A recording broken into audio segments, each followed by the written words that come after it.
In case you live under a rock and actually want to check the Eververse store through a video, now is a great time to do it, because if you actually check the store, it is quite loaded. So looking at the front page, there is actually an event going on for the best friend emote bundle. Basically, pet-themed emotes. There is a bundle to buy all of them, which is a little bit cheaper. Well, actually, yeah, it's a little bit cheaper than buying everything individually.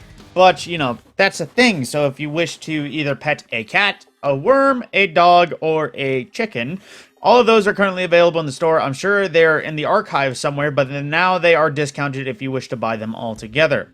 But then getting to the main page, we have, for Bright Dust Dark Circadian Chill, which is a shader from Season of the Dawn, which, if I recall, is a... Ooh, actually, I like that icy style. I might have to remember this for the Dawning. I like the way that works with my hunter. And a return of a second coming of the Erebos Glance, which is basically, air quotes, super black. I know a lot of people were calling it super black. I even did at one point.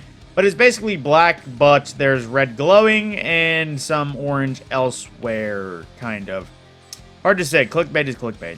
And speaking of clickbait, we have the Shadow Legion entrance, which is basically just the Cabal Drop Pod transmat from year 1, made Neomuna purple, which, by the way, the Shadow Legion drop out of a regular drop pod. They don't drop out of those, so that's just malarkey there, Bungo.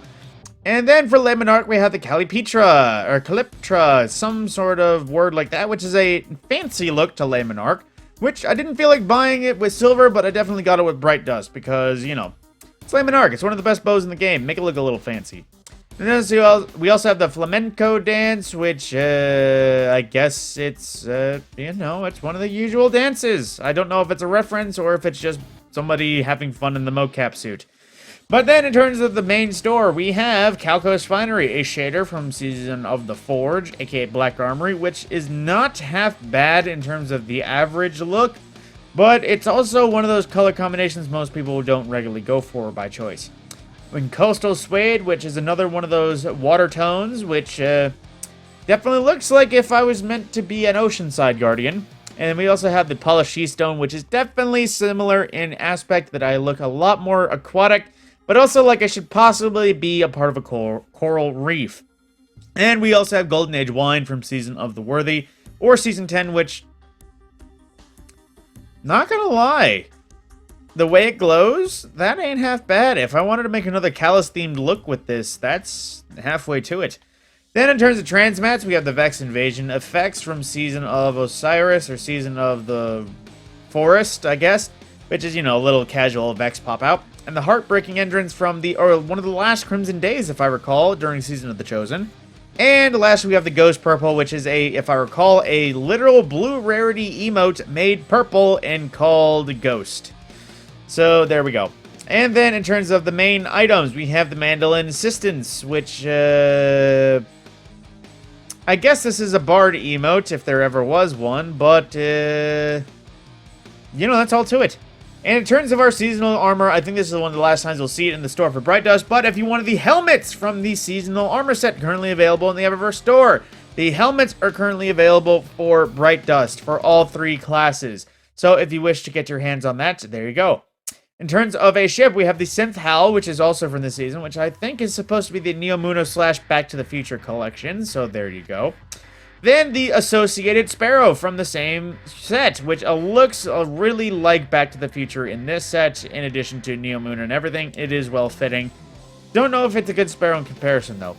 And in terms of ornaments, we have for the Hunters currently the Acolyte's Ambition for Wormhusk Crown, which, I mean, look at it. It is an awesome-looking helmet. Shame it's on Wormhusk, which is nigh useless in most PvE environments.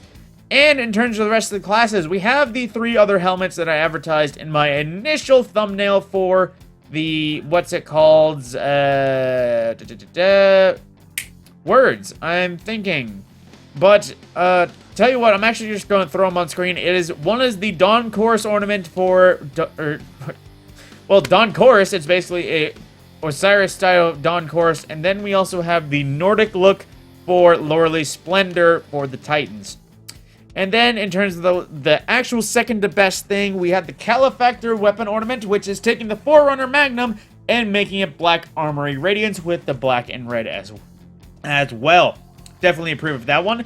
And lastly, as always, we actually have leastly a ghost protection in the form of Aramis's house symbol. So there you go. Eververse is quite loaded for this time around, which, speaking of which, need to equip because I already own, and there we go.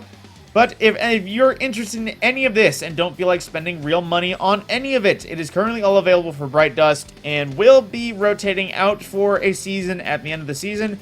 Not available at all unless it by chance just comes back around. So if you want something, get your hands on it now. On that note, my name is Matt Scorpion, and I will see you in the next video.